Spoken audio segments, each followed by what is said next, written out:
નમસ્તે મિત્રો, આજના ગુજરાત સમાચારની અંદર આપ સર્વ સાથે મિત્રોનું ફરી એકવાર સ્વાગત છે। તો આજના સમાચાર વિશે વાત કરું તે પહેલાં તમને જણાવી દઉં કે વિડીયો ખૂબ જ અગત્યનો છે અને આજના સમાચારની અંદર ખેડૂત ઉપયોગી સમાચારો વિશે વાત કરેલી છે। તો વિડીયોને છેલ્લે સુધી જોતા રહેજો અને ચેનલને હજુ સુધી સબસ્ક્રાઇબ ના કરી હોય તો તે પણ કરી લેજો। તો મિત્રો વાત કરીએ આજના પ્રથમ સમાચારને લઈને। તો આજ અને આવતીકાલે લઈ મોટા સમાચાર।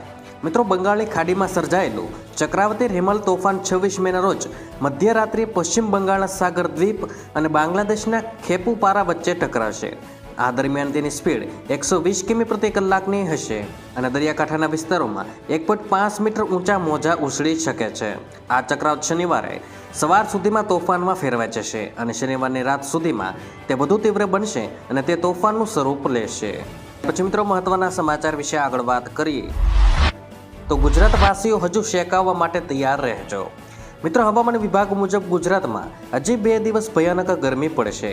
રાજ્યમાં 18થી વધુ જિલ્લાઓમાં ઓરેન્જ એલર્ટ જારી છે અને આજે અને આવતીકાલે ગુજરાતમાં 20 જિલ્લાઓમાં ઓરેન્જ એલર્ટ આપવામાં આવ્યું છે। આ દરમિયાન 43થી 45 ડિગ્રી તાપમાન રહી શકે છે અને આવી સ્થિતિમાં તમે તમારું અને તમારા પરિવાર સહિત આસપાસના લોકોનું ધ્યાન રાખજો અને પાણી પીતા રહેજો અને વગર કામે બહાર જવાનું ટાળજો। ત્યાર પછી મિત્રો, મહત્વના સમાચાર વિશે આગળ વાત કરીએ તો અંબાલાલ પટેલની વરસાદની આગાહી। મિત્રો, અંબાલાલ પટેલે પોતાની નવી આગાહીમાં જણાવ્યું છે કે 26 મેથી 4 જૂન વચ્ચે રોહિણી નક્ષત્રનો વરસાદ થશે। આંધી વંટોળ સાથે વરસાદ થતાં ગરમીમાં રાહત જોવા મળશે અને 30 જૂન સુધી હવામાનમાં પલટો આવતો રહેશે અને રાજ્યમાં આવેલું ચોમાસું આવી શકે છે અને 7થી 14 જૂન દરમિયાન ગુજરાતમાં ચોમાસું વરસાદની શક્યતા છે। અને જણાવી દઈએ કે અગાઉ અંબાલાલ પટેલે જ કહ્યું હતું કે 17 મેથી ગુજરાતમાં આકરી ગરમી પડશે અને એ જ થઈ રહ્યું છે। ત્યાર પછી મિત્રો, મહત્વના સમાચાર વિશે આગળ વાત કરીએ તો ભાડે મકાન આપતા પહેલા માલિકો માટે નવા નિયંત્રણો।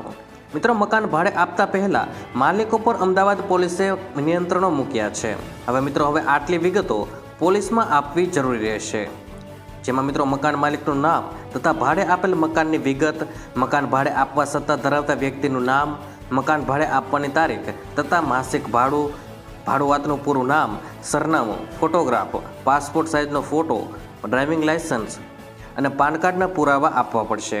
મકાન માલિકને ભાડુઆતનો સંપર્ક કરાવનાર વ્યક્તિનું નામ, સરનામું, પાસપોર્ટ સાઇઝનો ફોટો, ડ્રાઇવિંગ લાયસન્સ અને પાન કાર્ડના પુરાવા આપવા પડશે અને 23 મેથી 21 જુલાઈ સુધી નિયમોનું પાલન નહીં કરાય તો કલમ 188 મુજબ વ્યક્તિ શિક્ષાને પાત્ર ગણાશે।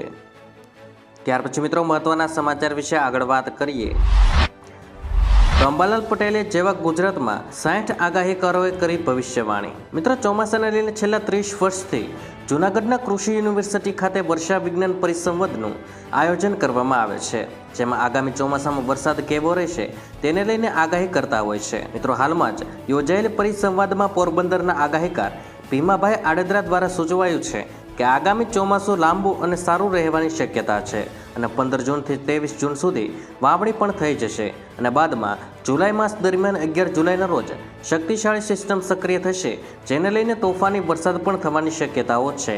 આ ઉપરાંત જેઠ મહિનાથી આસો મહિના સુધી વરસાદી માહોલનું અનુમાન લગાવવામાં આવ્યું છે। મિત્રો, આ સાથે વંતલી સોરઠના આગાહીકાર રમણીકભાઈ વામજાએ ખેડૂતો માટે ફાયદારૂપ વરસાદની આગાહી કરી છે। ખેડૂતો માટે શિયાળુ પાક મબલક થશે તેવું અનુમાન કરવામાં આવ્યું છે, પરંતુ આગામી નવરાત્રી પર ધોધમાર વરસાદ રહેવાની શક્યતાઓ પણ વ્યક્ત કરવામાં આવે છે અને પાછતરા વરસાદ પણ સારા રહેવાના એંધાણ છે। મિત્રો, ચોમાસાને લઈને આગાહીકારો દર વર્ષે જુદી જુદી રીતે આગાહી કરતા હોય છે, જેમાં હોળીની ઝાળ, અખાત્રીજનો પવન, વૃક્ષોમાં ફળ ફૂલ આવવાની પ્રક્રિયા અને પશુ પક્ષીના રહેણી કહેણી પરથી આગાહીકારો વરસાદનું અનુમાન લગાવતા હોય છે। આ તકે 55થી 60 જેટલા આગાહીકારો દ્વારા પડતારો રજૂ કરવામાં આવ્યો છે અને મિત્રો 12થી 14 આની જેટલું વર્ષ રહેવાની શક્યતાઓ વ્યક્ત કરાય છે। સાથે 54થી 55 જેટલા વરસાદના દિવસો અને જૂન માસમાં 2 જ સપ્તાહથી ચોમાસું શરૂ થશે અને ઓક્ટોબર 20 સુધી રહેશે તેવું અનુમાન લગાવવામાં આવ્યું છે। ત્યાર પછી મિત્રો, મહત્વના સમાચાર વિશે આગળ વાત કરીએ તો સોના ચાંદીના ભાવમાં ઘટાડો। મિત્રો, સોના ચાંદીના ભાવમાં ઘટાડો જોવા મળ્યો છે. બુલિયન માર્કેટમાં ગઈકાલે 24 કેરેટ સોનું 874 રૂપિયા સસ્તું થઈને 71,952 રૂપિયા પ્રતિ 10 ગ્રામ થયું છે, જ્યારે ચાંદી 358 રૂપિયા ઘટીને 89,697 રૂપિયા પ્રતિ કિલો થયું છે. છેલ્લા 4 દિવસમાં સોનું 2,270 રૂપિયા પ્રતિ કિલો અને ચાંદી 3,397 રૂપિયા પ્રતિ કિલો સસ્તું થયું છે. મિત્રો, મહત્વના સમાચાર વિશે આગળ વાત કરીએ તો હજુ ગુજરાત ગરમીમાં શેકાશે. મિત્રો, ગુજરાતમાં હજુ 3 દિવસ રહેશે અગ્નિવર્ષા.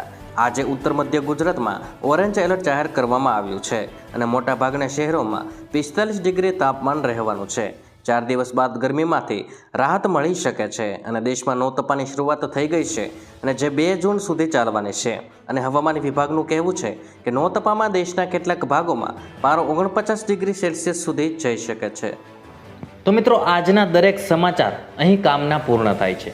આપને કહેવા લાગ્યા એ કોમેન્ટ બોક્સમાં જણાવી દેજો. અને વિડીયો કામનો લાગ્યો હોય, સમાચાર ઉપયોગી લાગ્યા હોય તો મિત્રો આ વિડીયોને એક લાઇક કરી દેજો, જેથી કરીને અમને પ્રોત્સાહન મળતું રહે અને દરરોજના ખેડૂતને લગતા, હવામાનને લગતા અને ગુજરાતમાં પળે પળના સમાચાર મેળવવા માટે ગુજરાતની આ ચેનલ તાતની વાતને સબસ્ક્રાઇબ કરી લેજો, જેથી કરીને ગુજરાતની દરેક અપડેટ્સ તમને મળતી રહે. તો મિત્રો, હું મળીશ તમને આવતીકાલે નવા સમાચારો સાથે અને નવી માહિતી સાથે.